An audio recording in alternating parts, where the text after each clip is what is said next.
hear familiar words this morning from Jesus. Do not let your hearts be troubled. Believe in God, believe also in me. Do not let your hearts be troubled. Believe in God, believe also in me. We need to remember that this is a reading, as we are still in the season of Easter, that this reading is from before Jesus' arrest and crucifixion and resurrection, that this is the beginning of Jesus telling the disciples that he will not be with them in the form that they're used to. That their faith, their journey, their walk forward with God is going to need to look different. And yet it is as important, if not more important, that they continue on. And Thomas is like, are you kidding me? How are we supposed to know? This week we heard that officially that the COVID pandemic is over. What that means, of course, is that the imminent danger is over. That does not mean, as many of us know, that the COVID is still alive with us.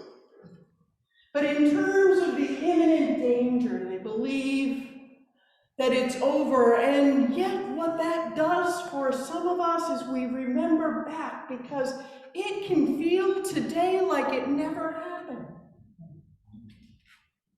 For some of us that are blessed, maybe we didn't either, if we got it, it hasn't been, we were able to get past it, or perhaps we didn't lose family members. Maybe we were just able to get through, but the particularities of it feel like they're in the rearview mirror. And yet, boy, when we got that call in March, and as I've said so many times, when Kevin and I locked the door for that last time, it would never have occurred to us that we would not be back in this building for such a long time. Our worlds were turned upside down. No matter who you are or where your walk of life is, no matter where you land on believing or unbelieving, no matter where you land, our world stopped and changed in a very short period of time.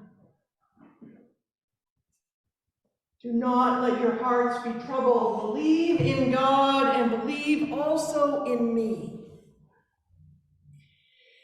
The disciples are given in this message, oftentimes we can hear it from a bunch of different ways, but one of the ways I'd like us to hear it this morning is to remember that the disciples have just heard two big bits of news. The first they heard is that Jesus is going to die, and that it's not going to be an easy death, that Jesus is going to be leaving them, and that they can't go with him. Well, they have dropped everything, right? They have given up their lives. They have changed their lives completely to follow Jesus and believe that God is this living, breathing force through this human man they're following. And he's saying, you know what, this is part of the story. And then the second thing they hear, which is like a double whammy, they also hear, well, you guys are going to betray me and leave me. And they're feeling like, they're training hard here for this ministry. They are showing up. They have given up their work. They're like, what do you mean? Like, we're in. We are all in. What do you possibly mean we're going to turn our back on you? That could never happen. And Jesus, in my imagination at least, in his just caring, kind of compassionate way of being, kind of looks and goes, I know, guys, I get it. You can't imagine it, right? I know. I know you're in. I know. But keep your eye on the ball. Jesus says, keep your focus on God. So often in controversial controversy out there in the world, the line that, whoever doesn't come through this particular gate is a way people that choose to can keep people out. But I would like us, and I read a couple of different things this week that just were so wonderful to read. How about we look at it in the way that Jesus is saying, just helping them calm down. That it's not about other people can't experience God. It isn't, oh, there are other walks of faith or other ways. It's like, okay, these guys were a mess. They were afraid. They were anxious. Their world was going to turn into something they didn't know anything about and that they couldn't understand. And how many of us found ourselves, I know as a leader of a faith community, found myself saying in 2020, it's okay. Let's just breathe. God is with us. Let's just keep our faith. What's that going to look like? Because we know what it's like to be anxious. The disciples were wondering what on earth they could do, who on earth they were supposed to be. When we found ourselves in our homes in all different situations, we knew that this was completely different. We know that there are some people that live in trauma-based situations. We know that. We are people. We know people live in homes with domestic violence. We know there are families that live on the margin that have enormous struggles. But all of a sudden, the trauma was all of ours. And I remember saying on more than one occasion, as we were coming out of it, that we needed to be changed by that. That if we weren't changed by that, if we hadn't learned from that, that we were throwing something away. And that it would eventually come back to get us.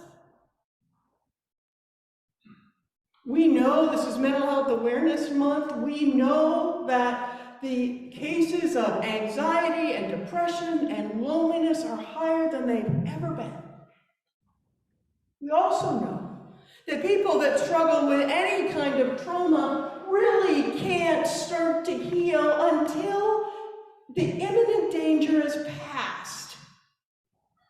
We know that we really can't start to heal until the imminent danger is past, because thanks be to God we have this awesome wiring. If you don't believe in something higher than yourself, imagine about the human body and how it works. Imagine what it survives and what it puts up with and its resilience.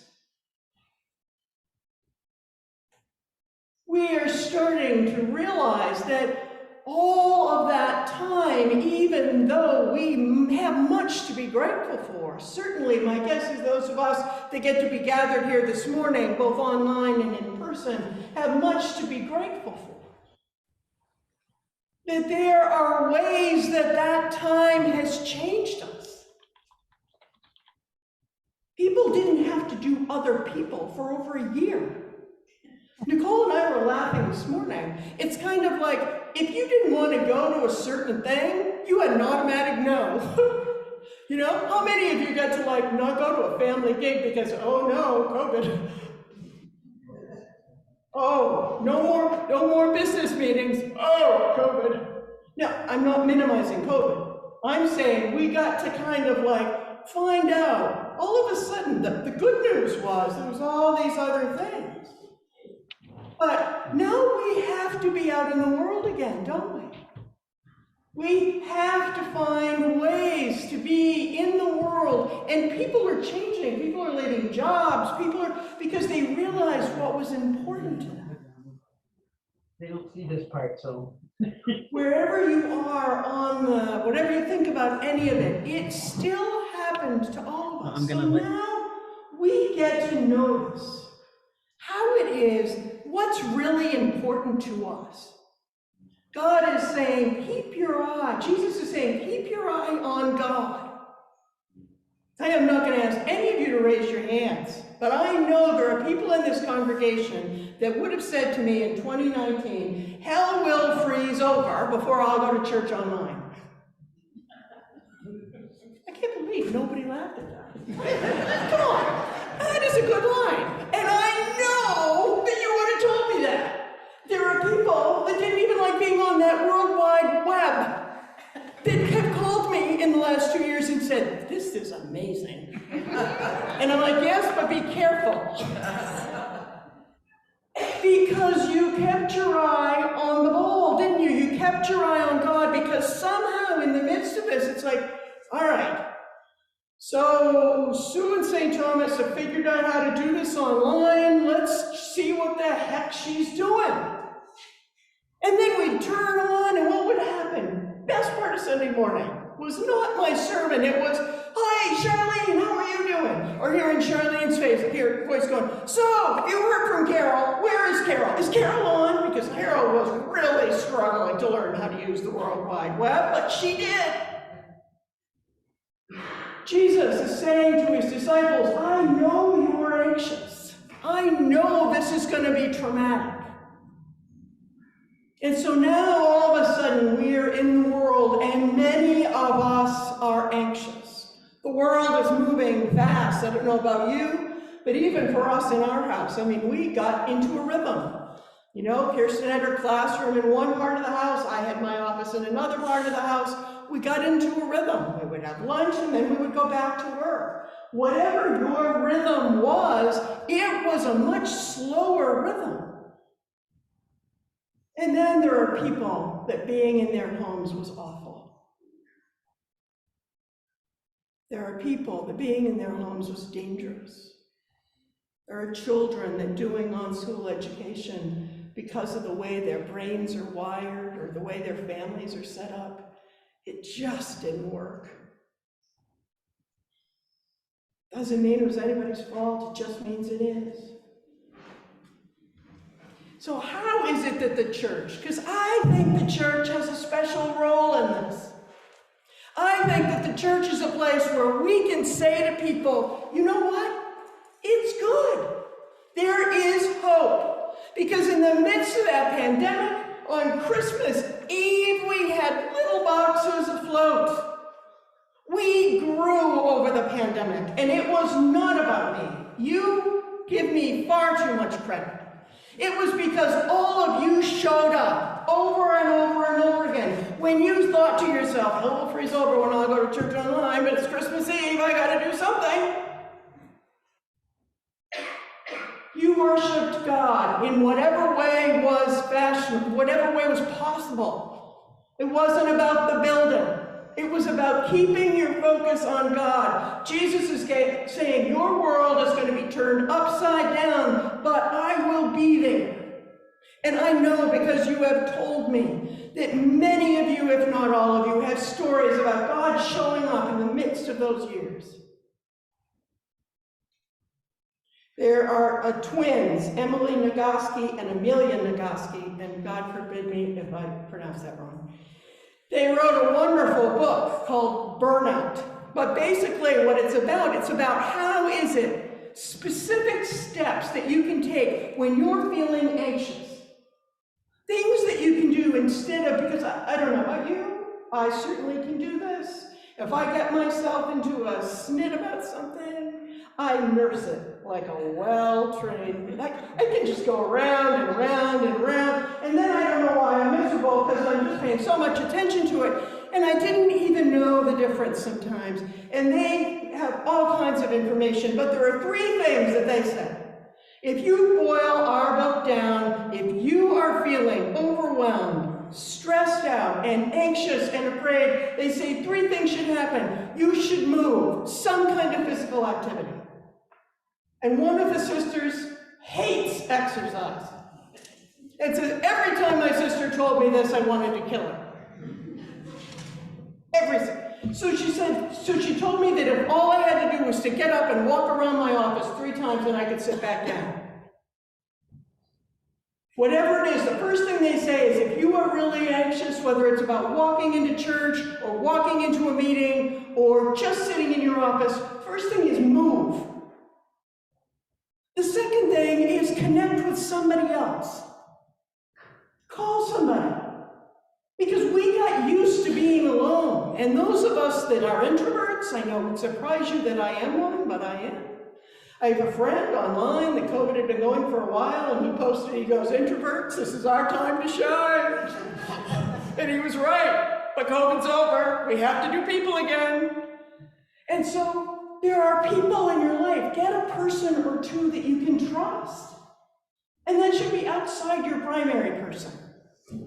Somebody that you can just say, because all of a sudden it'll feel a little better. And then the third thing, which is where the church comes in, is believe in something greater than yourself. Believe in something greater than yourself. So for us, as we imagine ourselves in this time and we hear Jesus saying to us, believe in me, but also believe in God. Follow that path.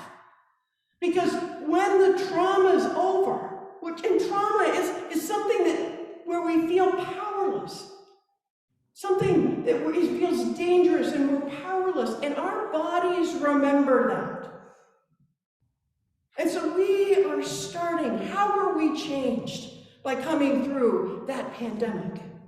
We are changed because we kept our eye on Jesus.